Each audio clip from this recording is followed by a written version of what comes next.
नमस्कार मित्रों, मेरे साथ अद्भुत सन्यासी के जीवन की यात्रा करते हुए आप अध्याय 2 के प्रथम खंड तक आ चुके।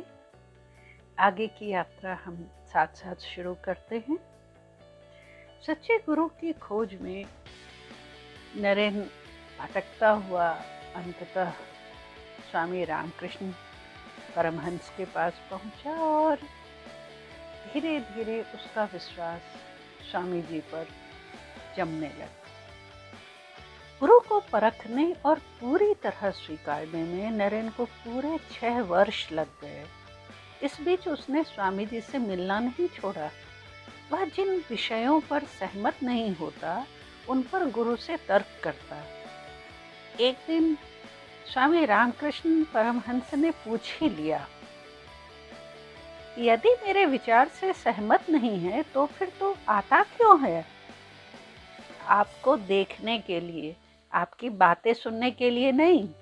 नरेन ने बिना झिझके जवाब दे दिया और फिर कहा, आपके पास आता हूँ क्योंकि मैं आपसे प्रेम करता हूँ, मगर इसका यह अर्थ नहीं कि बिना सोचे समझे आपके सभी बातें मान लो। नरेन की सच्चाई और उसके मुक्त चिंतन से स्वामी जी बहुत खुश हुए। समय बीतता गया और बीतते समय के साथ गुरु रामकृष्ण के प्रति नरेन की श्रद्धा बढ़ती गई। गुरु जो कहते उसे समझने की और उनके बताए रास्ते पर चलने की वह कोशिश करने लगा। धीरे धीरे आध्यात्मिक दिशा में नरेन की रुचि फिर से बढ़ने लगी। कभी कभी नरेन को ऐसा लगता जैसे कोई और उससे उतना अधिक प्रेम नहीं करता जितना गुरु करते हैं। श्री रामकृष्ण के मन में नरेन के लिए अगाध स्नेह और विश्वास था।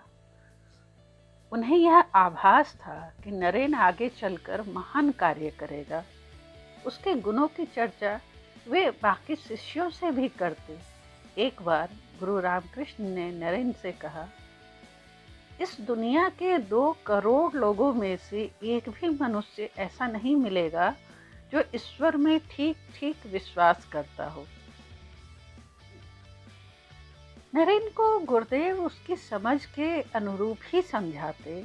पंचवटी के नीचे गुरुदेव ना केवल ध्यान विद्या सिखाते बल्कि उस बगीचे में तरह तरह के खेलों और उनके वनभोज में भी शामिल हो जाते और सिर्फ नरेन का पकाया खाना खाते। कभी भी नरेन के आचार या व्यवहार पर उन्होंने रोक नहीं लगाया। नरेन को धीरे धीरे ऐसा लगने लगा कि गुरुदेव ने जो कहा है वही सही है। एक बार यूं ही दिन भर रोजगार की तलाश में भटकते भटकते वह थककर चूर हो गया। उसे लगा घर पास है, मगर अब वह चला तो गिर जाएगा। इसी समय तेज बारिश भी शुरू हो गई। एक मकान के बाहर पेड़ के नीचे के चबूतरे पर वह यूं ही लेट गया। लेटे लेटे ही उसे एक बार फिर सब कुछ घूमता दिखाई दिया।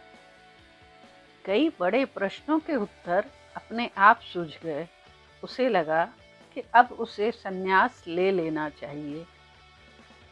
उसने घर पहुंचकर माँ से कुछ नहीं कहा, मगर गुरुदेव सब कुछ जान गए। इस समय गुरुदेव उन्हें लेकर आए और उससे कुछ पूछा। नरेन हैरान था। गुरु की आंख से आंसू बह रहे थे। नरेन भी रो रहा था। सारे शिष्य हैरान होते रहे कि आखिर इन दोनों को हो क्या गया है। जब सारे शिष्य चले गए, शिष्यों के चले जाने के बाद वे बोले, जानता हूँ तू माँ के काम से संसार में आया है, तो संसार में कभी नहीं रहेगा, लेकिन जब तक मैं हूँ तब तक मेरे लिए रह। नरेन के जीवन में गुरु रामकृष्ण ही एकमात्र ऐसे थे जो पहली मुलाकात के दिन से एक समान विश्वास करते आए। उनसे अधिक प्यार पाकर ही नरेन ने अपने साथियों से कहा, केवल वे ही प्यार करना जानते हैं और कर सकते हैं। संसार के दूसरे लोग तो केवल अपने स्वार्थ साधन के लिए प्यार का दिखावा करते हैं। एक दिन की बात है, नरेन नौकरी ढूंढ ढूंढ कर थकने सा लगा तो उसने गुरुदेव के पास आकर जिद की, आप काली माँ से कहिए कि वे इतनी व्यवस्था दें कि मेरी माँ और भाइयों का भरण पोषण हो सके, ताकि मैं निश्चिंत होकर ध्यान में रम सकूं। नरेन ने गुरुदेव के चरणों को पकड़ लिया। तू खुद क्यों नहीं कहता, रात को कह माँ से। नरेन ने बात मान ली। नरेन गुरु के बताए समय में माँ के सामने गया, देवी माँ के सामने। उसे ऐसा लगा जैसे मूर्ति जीवित हो गई हो। देवी माँ प्रेम से देख रही हूँ। उसने हाथ जोड़े और विनती की, माँ मुझे भक्ति दो, विवेक दो। और वह लौट आया। क्यों रे, कह दिया माँ से? नहीं, फिर जा। गुरुदेव ने दोबारा उसे भेजा। वह फिर गया, मगर इस बार भी सिवाय भक्ति और ईश्वर प्रेम के कुछ मांग ना सका। तीसरी बार भी ऐसा हुआ। अब वह समझ गया कि यह सब गुरुदेव की ही लीला है। वह जिद करने लगा, अब मैं नहीं जाऊंगा, अब आपसे माँ, आप ही माँ से कहिए। पहले तो गुरुदेव नहीं माने, बाद में मंदिर से लौटकर कहा, माँ ने कहा है उन्हें कभी मोटा खाने पहनने की कमी नहीं होगी। गुरु का आश्वासन पाकर नरेन का मन कुछ शांत हो चला। लेकिन माँ इन बातों से अनजान थी। एक दिन माँ ने पूछा, नरेन कहीं कुछ हुआ? हाँ माँ, ईश्वरचंद विद्यासागर जी ने कहा है जल्द ही स्कूल ज्वाइन करूंगा। माँ को जवाब देते हुए नरेन ने कहा, केस को लेकर भी तो कम परेशानी नहीं, तेरी सेहत भी पहले जैसी नहीं। मैं ठीक हूँ माँ, मेरी चिंता ना करो। बाबा के जाने के बाद माँ चिड़चिड़ी हो गई है, मगर अब भी हम सबकी चिंता में ही डूबी रहती है। किराए का यह घर भी छूट जाएगा तो क्या होगा। वकील अंकल तो बाबा के मित्र होने के नाते फीस नहीं लेते, मगर इसके अलावे भी तो कई खर्चे हैं केस के। नौकरी शुरू हो जाएगी तो माँ की चिंता कुछ तो कम होगी। क्या सोच रहा है, कहाँ भटकता रहता है? तेरे उस पुजारी ने तो तेरा दिमाग ही फेर दिया। शादी कर लेता तो गृहस्थी बस गई होती। माँ अपनी धुन में बोलती रही। एक दिन की बात है, सारे शिष्य गुरुदेव के पास बैठे हुए थे। गले में एक फोड़ा हुआ जो दिनों दिन फैलता ही जा रहा है। अब तो खाने और बोलने में भी कष्ट होता है। गुरुदेव शिष्यों से बोले, कैंसर है जिसका सही इलाज अब तक नहीं निकला, तो अब कई गृहस्थ और युवा शिष्य आपस में चर्चा करने लगे। डॉक्टर का कहना है बीमारी ला इलाज नहीं, मगर इसका सही इलाज निकला भी नहीं। दक्षिणेश्वर कोई डॉक्टर आना भी नहीं चाहते। क्यों ना उन्हें लेकर हम कलकत्ता चले? अच्छा ख्याल है। उनके लिए कहीं किराए पर मकान लेकर उन्हें रखा जाए और उनकी सेवा के लिए कुछ शिष्य रहे। मैं स्कूल में काम तो कर रहा हूँ, मगर आर्थिक मदद नहीं दे सकता। गुरु की सेवा का भार लेता हूँ। नरेन की बात सुनकर सब चौंके। नरेन, तुम्हारे पास समय ही कहाँ है? अभी तो इतनी मुश्किल से स्कूल में पढ़ाना शुरू किया है। मकान का केस है।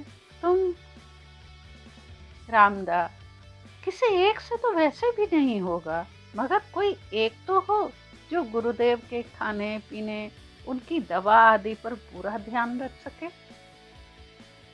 अलग अलग लोग करेंगे तो डॉक्टर को रिपोर्ट भी अलग अलग जाएगी। रही मेरी नौकरी की बात, तो जब तक गुरुदेव ठीक नहीं हो जाते मैं छुट्टी ले लूंगा। नरेन का निर्णय सुनकर सभी एक दूसरे का चेहरा देखने लगे। राम, महेंद्र गुप्त, कालीचरण, गिरीश घोष, सुरेंद्र नाथ मित्र, बलराम बोस सहित कई गृहस्थ भक्त आर्थिक सहयोग के लिए आगे आए। गुरु को आराम मिले, इस ख्याल से उन्होंने काशीपुर में एक मकान किराए पर ले लिया, जो बहुत बड़े बगीचे के साथ था। गुरु रामकृष्ण के साथ कुछ शिष्य उनकी देखभाल के लिए वहां रहने लगे। नरेन ने छुट्टी ले ली। सबने समझाया कि वह दोबारा स्कूल जाना शुरू कर दे, मगर नरेन गुरुदेव को छोड़कर जाने के लिए तैयार न हुआ और उसने महेंद्र गुप्त के हाथों अपनी अर्जी भिजवा दी। अगले दिन नरेन ईश्वरचंद्र विद्यासागर नहीं माने। वे बोले, नरेन ने गुरु की सेवा का व्रत लिया है, यह अच्छी बात है, मगर शिक्षक के नाते अपने छात्रों की शिक्षा के प्रति सजग रहना उसका धर्म है। मैं छात्रों के भविष्य को अंधेरे में नहीं छोड़ सकता। तो एक दिन की छुट्टी की बात हो तो अलग बात है, अनिश्चितकालीन छुट्टी मैं नहीं दे सकता। उससे कहें कि वह या तो स्कूल ज्वाइन करे या इस्तीफा दे दे। मेरे विचार से तुम्हें एक बार उनसे मिलकर बात कर लेनी चाहिए। महेंद्र गुप्त चिंतित होते हुए बोले, ठीक ही तो कहा उन्होंने, गुरुदेव कब तक ठीक होंगे पता नहीं, और उन्हें इस हालत में छोड़कर मैं जाऊंगा नहीं। कल आप मेरा इस्तीफा लेते जाइएगा। नरेन, समझ रहे हो क्या बोल रहे हो? तुम्हारी माँ, तुम्हारे भाई को तुम्हारे सिवा कौन देखेगा? नौकरी छोड़ दोगे? पालने वाला ईश्वर है। मैं यह दम्भ नहीं रखता कि मैं उन्हें या किसी को पाल सकता हूँ। नरेन की आवाज में दृढ़ता थी। महेंद्र गुप्त उसके आगे कुछ न कह सके, और इस तरह नरेन ने बड़ी मुश्किल से मिली अपनी नौकरी छोड़ दी। अगले दिन जब वह घर गया, नरेन, मैं क्या सुन रही हूँ? क्या माँ, तूने नौकरी छोड़ दी? सही सुना है। क्या तेरा सारा धर्म गुरु के प्रति है, मेरे और अपने भाइयों के प्रति नहीं? भुवनेश्वरी तड़प उठी। नरेन ने कोई जवाब नहीं दिया। किराया नहीं दिया जाएगा तो वे हमें घर से निकाल देंगे।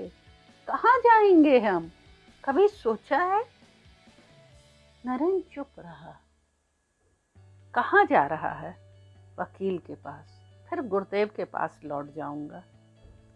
नरेन ने उत्तर दिया और बिना कुछ और कहे सुने निकल गया। वह एक ओर अपने संकल्प से बंधा था तो दूसरी ओर माँ और भाई की हालत से दुखी था। लेकिन अब उसका ज़्यादा से ज़्यादा समय गुरु के पास ही बीतता। कई बार परिवार के केस के काम से उसे कलकत्ता जाना पड़ता, मगर बचा हुआ समय वह गुरु के साथ उनकी सेवा में बिताता। सभी शिष्य मिलकर भजन गाते और गुरु के गुणों की चर्चा करते। नरेन के मन में ईश्वर का दर्शन करने की इच्छा बढ़ती ही गई। उसे यही जीवन का एकमात्र लक्ष्य नजर आने लगा। गुरु रामकृष्ण ने उसे ध्यान लगाने की कई विधियां बताई। अब नरेन का ज्यादा समय ध्यान लगाने में जाता। ध्यान लगाने के दौरान वह दुनिया को भूल सा जाता। एक शाम की बात है। नरेन गुरुदेव की अनुमति लेकर गिरीशचंद्र घोष को साथ लेकर दक्षिणेश्वर के पंचवटी में पेड़ के नीचे ध्यान लगाने बैठा। गिरीश चंद्र ध्यान लगाने की बार बार कोशिश करते, मगर वहाँ मच्छर इतने अधिक थे कि कान के पास उनकी भिनभिनाहट और बदन पर उनके काटने से हो रही जलन के कारण वे ध्यान नहीं लगा पा रहे थे। क्या नरेन ऐसे में ध्यान लगा पा रहा होगा? यह देखने के लिए उन्होंने आंखें खोली और नरेन की तरफ देखा। देखकर वे आश्चर्य में पड़ गए। नरेन ध्यान मग्न था, जबकि मच्छरों ने कंबल की तरह उनके बदन को पूरी तरह ढक रखा था। नरेन को अपने शरीर पर मच्छरों के होने का आभास तक न था। ऐसी ही किसी शाम को नरेन को सबसे अधिक आध्यात्मिक अनुभव हुए। जब वह ध्यान में बैठा, वह बाहरी संसार को बिल्कुल ही भूल चुका था, यहाँ तक कि उसे शरीर की सुध ही न रही। वह सिर्फ ईश्वर के चिंतन में तल्लीन था। उसका हृदय ईश्वर में रमा था। वह अनूठे आनंद का अनुभव कर रहा था। किसी कारण उसे समाधि के इस आनंद से बाहर निकलना पड़ा, तो वह बहुत दुखी हो गया। गुरुदेव ने तब समझाया, उस अवस्था में दिन रात रहने से तुम माँ जगदम्बा का काम पूरा नहीं कर पाओगे। काम पूरा होने पर वह अवस्था फिर आ जाएगी। नरेन ने सुन लिया, किंतु मन में बेचैनी बनी रही। और एक दिन जब उसने देखा गुरुदेव के पास और कोई नहीं, उसने कहा, गुरुदेव, मुझे 3-4 दिन के लिए समाधि में भेज दीजिए, बस कभी कभी खाने पीने के लिए उठूं। नरेन की बात सुनकर गुरुदेव बहुत नाराज हुए और उसे डांटते हुए, लगभग फटकारते हुए बोले, मैं सोचता था तुम एक विशाल बरगद की तरह हजारों लोगों को छाया दोगे, मगर तुम तो सिर्फ अपनी मुक्ति की बात सोच रहे हो। यह तो बहुत संकुचित विचार है। नहीं नहीं, अपना विचार इतना संकुचित कभी ना रखना। नरेन को अपनी भूल का एहसास हुआ। उसने अपने गुरु से फिर कभी कुछ नहीं मांगा। गुरुदेव के शिष्यों में एक शिष्य थे गोपाल। एक दिन गोपाल ने गुरुदेव से कहा, स्वामी जी, मैं सन्यासियों को कुछ देना चाहता हूँ, ऐसा दान जो उनके काम आ सके। जैसे कि गेरुआ वस्त्र, रुद्राक्ष माला, कमंडल आदि। मेरे इन युवा शिष्यों से पवित्र साधु मन तुम्हें कहाँ मिलेगा? लाओ, इन्हें वितरित कर दो। स्वामी जी! गुरु रामकृष्ण की बात सुनकर बूढ़ा गोपाल कांप उठा। स्वामी जी, ये तो अभी बच्चे हैं, इन्हें भगवा वस्त्र देने का साहस मुझ में नहीं है। ये सब सन्यासी ही हैं, मेरे रोके रुके हुए हैं। सन्यासी का संबंध वैराग्य से होता है, बाहरी आडंबर से नहीं। तू नहीं दे सकता? ला, मुझे दे। अच्छा ही है, मेरे हाथों यह काम हो जाए। तुम्हारे दान के लिए इससे उचित पात्र नहीं मिलेगा। बूढ़ा गोपाल हैरान रह गया। उसने देखा स्वामी जी के चेहरे पर आनंद का भाव है। तभी, हाँ ठीक उसी समय नरेन कमरे में आया। नरेन, जा अपने साथियों को बुला ला। क्या कुछ खास चर्चा होगी गुरुदेव? उत्सव होगा, उत्सव। जो इस आनंद के क्षण को नहीं पाएगा वह हाथ मलेगा। गुरुदेव मुस्कुराए।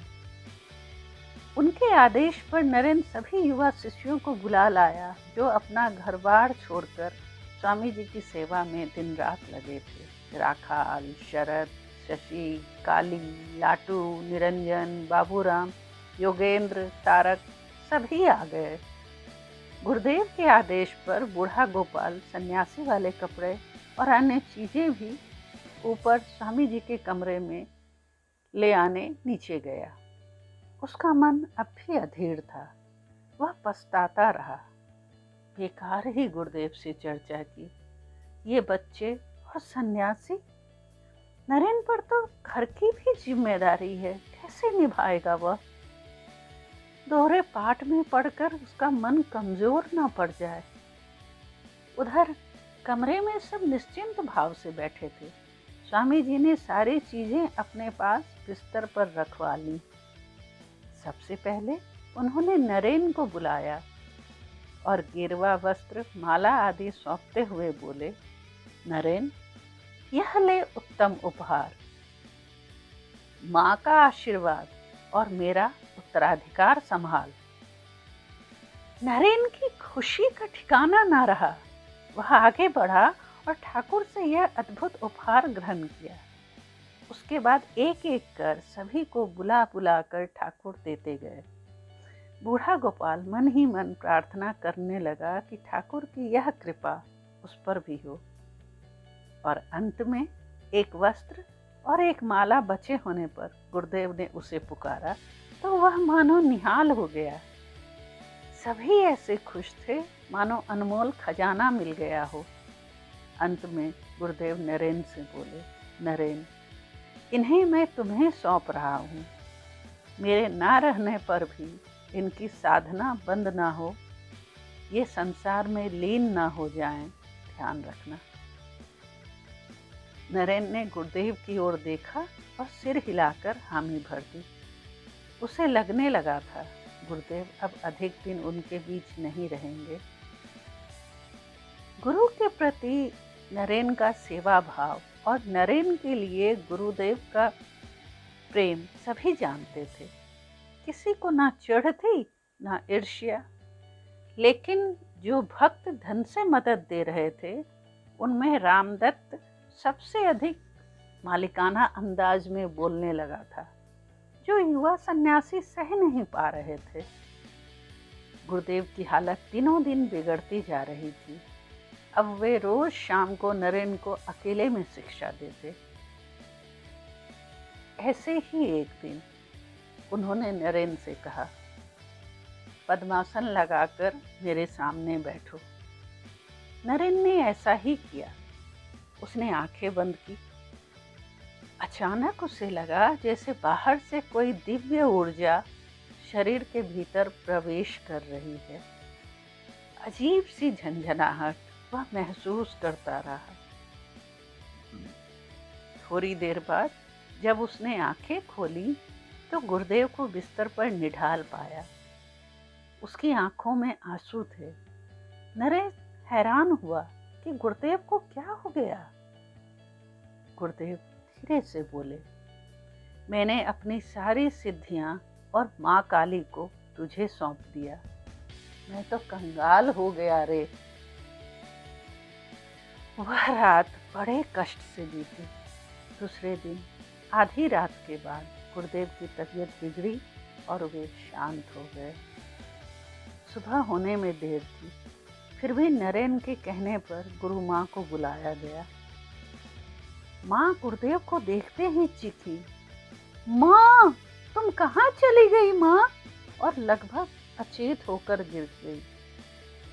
नरेन और बाकी साथियों ने सुना तो हैरान हुए। गुरु माँ ने अपने पति को आत्म रूप में माँ काली के रूप में पुकारा था। मित्रों,